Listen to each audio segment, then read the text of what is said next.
second year right now. When did you decide to quit going by Chris and start going by Deuce? So this one's pretty interesting. It was one of those things where my mom gave me Deuce when I was born, and growing up, it was always in school. It was Chris. Football, it was Deuce. And then my mom had an opinion that she was like, I really, really like Deuce.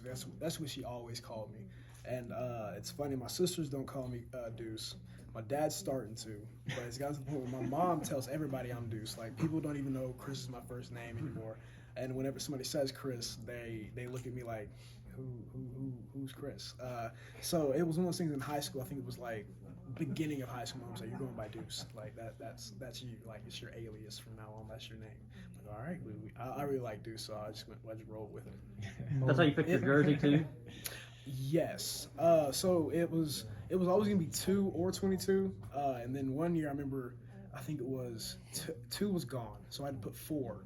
And I was like, I don't want to be 4. I want to have 2 in it. So Yeah. 2 plus 2 was 4. Yeah. So I went with 4 because I remember like the jersey size was like too big for 22 for me. So I had to go 4. And then once I got to high school and everything, in middle school was 22. Yes, sir. But yeah, That's it. Yeah.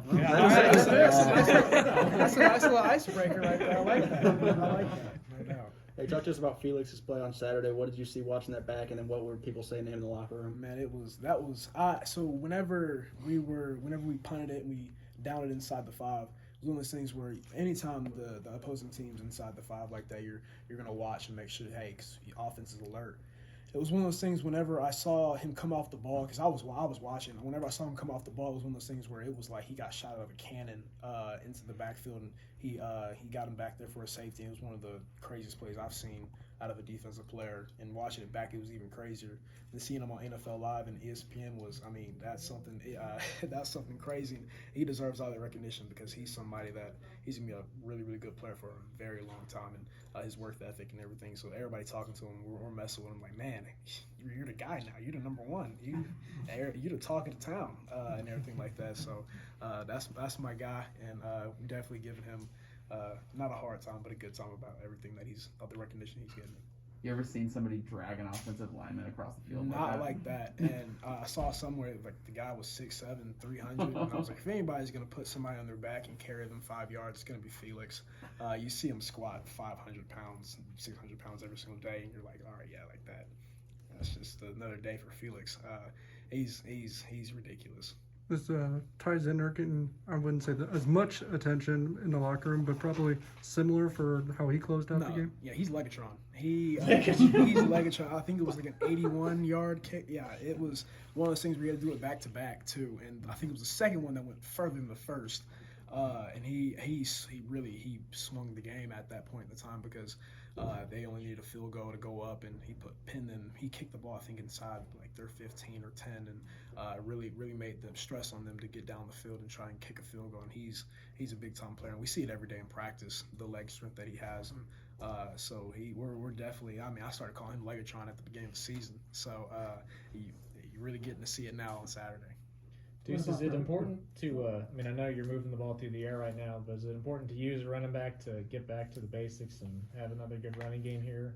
Of course. I feel like that bringing that balance back to the offense would be good for both the passing game and just the entire offense as a whole. And right now, we've been given a lot in the passing game, and Skylar Thompson's been doing a great job of getting a lot of players the ball and rotating guys in, and they're playing well, and everybody's touching the ball and everybody's helping out in the passing game. That's kind of what's been our successful point on offense right now. The O-line's blocking really, really well in the passing game, and it feels like it's been an emphasis for the defense to try and stop the run these past few weeks. And it's one of those things we kind of have to go with the flow of the game, and we passed the ball a lot more than we ran it. We were very successful in it and helped us get the win.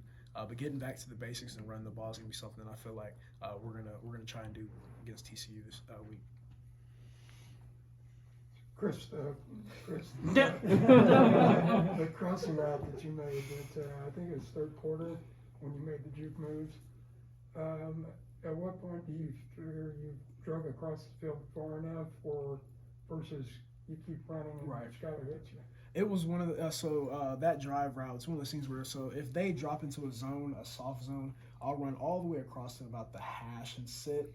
on that play, they dropped pretty deep. So I kind of kept going, and I saw Skylar trying to keep the play alive. So I didn't want to kind of just stand. I wanted to get into his view. So I kind of kept going and feathered out a little bit more. And then we talked about it. He was actually going to throw the ball away.